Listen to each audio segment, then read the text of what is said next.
Hello Moto GP fans, welcome back to ZNGP today. He may have finished second at Le Mans, but for Marc Marquez, the real victory came in the form of mental resilience. The Ducati rider fought through chaos, uncertainty, and the psychological strain of a flag-to-flag race. While he kept calm on camera, behind the scenes, Marquez revealed the intense mental pressure he endured from the moment the rain hit the track. Michele Pirro, Ducati's test rider, shared his thoughts on the wild 2025 French GP, offering praise for Johann Zarco's surprise victory and reflecting on Ducati's performance, including Pecco Bagnaia's struggles. Pirro, who works closely with both Bagnaia and Marc Márquez, shed light on the competitive nature of Ducati's bikes and the nuances of the GP25's development. Pecco Bagnaia's French Grand Prix was nothing short of a nightmare, with crashes, miscommunication, and mounting frustration. The two-time world champion is now calling for Ducati to deliver more from the 2025 bike, as he struggles to find the front-end feel he needs. As his title hopes begin to slip away, Bagnaia is searching for answers, urging his team to provide the crucial feedback he's missing. Jorge Martin's future in MotoGP is now clouded in uncertainty. The Madrid-born rider, recovering from injury, is reportedly considering activating a release clause in his contract with Aprilia, potentially leaving the Italian factory at the end of this season. As speculation mounts, Aprilia has offered no comment, while Honda could be a potential destination for the reigning world champions. Don't forget to click subscribe button and the bell icon for MotoGP news update.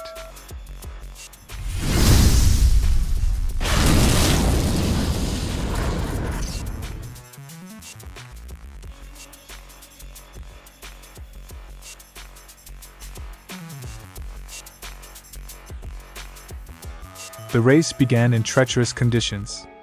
Rain just before the start forced riders to make split-second decisions under pressure.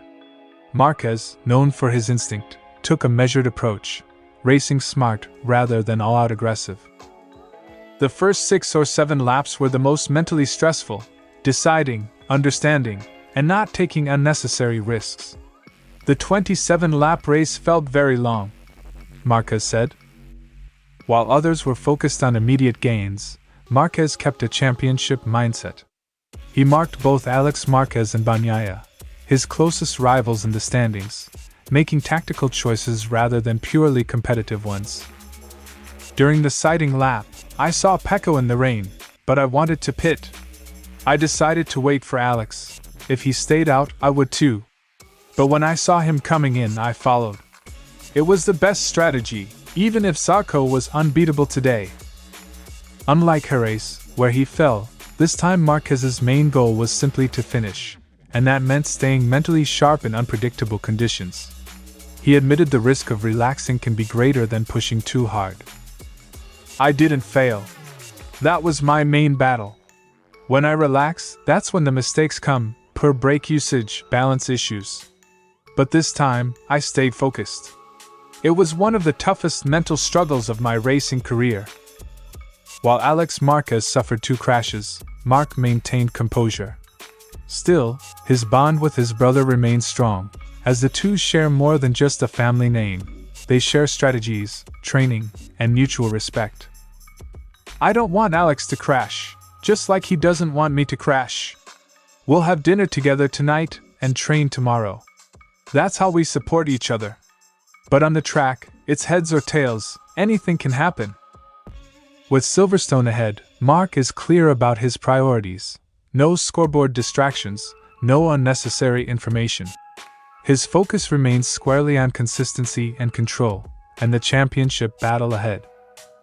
If something happens to Alex or Pecco, I don't want to know. I don't want any scoreboard info at this stage of the championship. He's 22 points behind and second in the standings. That's all I need to know. A second-place finish may not grab headlines, but Marc Márquez's race at Le Mans showcased his growth as both rider and strategist. It was a day where instinct met discipline, and where experience helped him fight one of the most intense mental battles of his career. With Silverstone on the horizon, Marquez's focus is sharper than ever. It was a chaotic race at Le Mans, but one rider who stood out was Johann Zarco. Pirro couldn't hide his admiration for Zarco's performance, noting the Frenchman's consistency and ability to battle with the likes of Marquez despite difficult conditions. It was one of those slightly crazy races.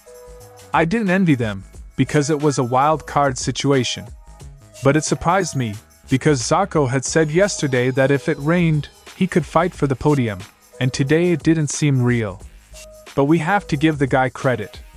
He deserves this win, and even though he's no longer with Ducati, it's only fair to recognize what he's done, Pirro said. When it comes to Ducati's overall performance, Pirro highlighted how competitive the bikes were, especially in tricky weather conditions. He also noted the significance of strategy, with Bagnaia's mishap being a key turning point, while Marquez displayed caution after his own mistakes earlier in the season. The Ducati has been competitive in all conditions. Incidents have played a major role, especially with Bagnaia. I think Marquez, after his mistakes, did well not to take risks. One of the most intriguing points Pirro made was about the subtle differences between the 6 Ducatis on the grid. While each rider adapts the bike to their needs, Pirro confirmed that there were no major disparities between the machines, dispelling the myth of vastly different setups. There are small differences between the 6 Ducatis, but they're not huge differences. It's not like we have very different bikes, they are tailored to what each rider needs. Bagnaia's recent complaints about the GP25 prompted questions about whether he could switch back to last year's model. Pirro confirmed that while Bagnaia has the option, it's not necessarily the right solution, as testing has shown the newer bike is more beneficial in the long run. It's not that Bagnaia doesn't have the old bike available. If he wanted to, he could go back to last year's bike. But I don't think that's the way to go, because in the tests we've done, it's clear that it's not the old bike that makes the difference. Michele Pirro's insights from the French GP showed the complexity of Ducati's setup and the tight-knit competition within the team.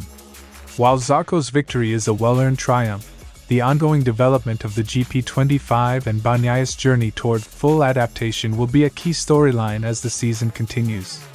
Ducati's dominance is undisputed, but the question remains, who will come out on top? It was a weekend to forget for Pecco Bagnaia. The Ducati rider endured a nightmare race in Le Mans, crashing out of the sprint, and then being taken out by Enea Bastianini during the Grand Prix. The result?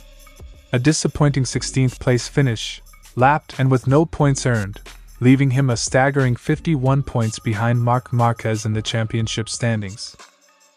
This was one of the worst weekends, absolutely. We had a lot of problems. Nothing worked in general from Saturday. The strategy was right, but things just didn't go our way, Bagnaia said. Bagnaia's biggest issue this season has been a complete lack of front-end feeling, something he says Ducati has yet to fix. Despite ongoing efforts from his team, the 2025 bike isn't providing the feedback he needs, leaving him unable to push the bike as he normally would. My team needs to explain to me why this is happening. After 6 races, we are still not finding the solutions. Right now, my feeling is very bad on the bike because I can't feel anything. It's like riding on ice. I could be 4 seconds faster or slower, but the bike gives me the same feedback. Despite the dire situation, Bagnaia remains optimistic that this rock bottom moment will allow him to turn things around. He believes that once the root of the issue is identified, improving the bike's performance will become easier. Today we touched the bottom, so to improve on this is easier. We need to find it as soon as possible, but right now it's difficult to find. Strategy also played a significant role in Bagnaia's French GP woes. Starting on the wrong tire setup, his decision to go with wet tires initially was later compounded by a damaged bike, forcing him to pit again. Once back in the pits, miscommunication caused further delays, leaving Bagnaia with no chance to recover. I was on the correct strategy with the wet tires, but the bike spun too much on the straight, and many riders overtook me. Then, when I collided with Enea, everything just fell apart. My bike wasn't ready after I stopped for repairs, and we lost even more time. Pecco Bagnaia's struggles continue, and the pressure on Ducati to provide him with the tools he needs is mounting. As the championship gap widens, his hopes for a third title this season hang by a thread. With the next race fast approaching, Ducati has a crucial decision to make. Can they deliver the improvements Bagnaia desperately needs to keep his title defense alive? Aprilia's plans for the future have been thrown into chaos with the revelation that Jorge Martin might leave the team after just one season. Despite signing a 2-year deal, Martin is said to have a clause in his contract that allows him to walk away after the first season if the RSGP doesn't meet his expectations. The rider intends to assess the bike's performance over the first 6 races of his return, and, if it fails to provide the results he's looking for, he could trigger the release clause and seek a new team for 2026. No comment. Official response to Crash.net. Martin's time at Aprilia has been hampered by misfortune from the start. Multiple injuries during the preseason meant he missed crucial testing sessions and the opening races of the season. His debut was even more eventful, with a crash in Qatar resulting in serious rib fractures and lung injuries after a collision with Fabio Di Giannantonio's bike. With such a rocky start, it's understandable that Martin may be reassessing his future, especially if the RSGP doesn't show the potential he hoped for. The Aprilia project, meanwhile, has not been without its struggles. Despite a strong rookie showing from AI Ogura, the brand sits at the bottom of the manufacturer's standings with no podium finishes from its riders. Marco Bezzecchi and satellite riders Raul Fernandez and Ogura himself have yet to break into the top 3, raising serious questions about the competitiveness of the RSGP. With Aprilia's future uncertain, Martin has reportedly already made contact with Honda, a move that could send shockwaves through the Moto GP grid for 2026. While the situation is still in flux, this potential shift could dramatically change the landscape of the rider market. With doubts about the RSGP's competitiveness, Honda could be an appealing option for the Spanish rider. As the season progresses, all eyes will be on Jorge Martin's next move. Will Aprilia be able to convince him of the RSGP's potential, or will the Spaniard seek greener pastures with Honda? The next few races could be pivotal in determining the outcome, and the rider market could never be more unpredictable. Thanks for watching ZNGP today, and this is your MotoGP news update. And see you next time.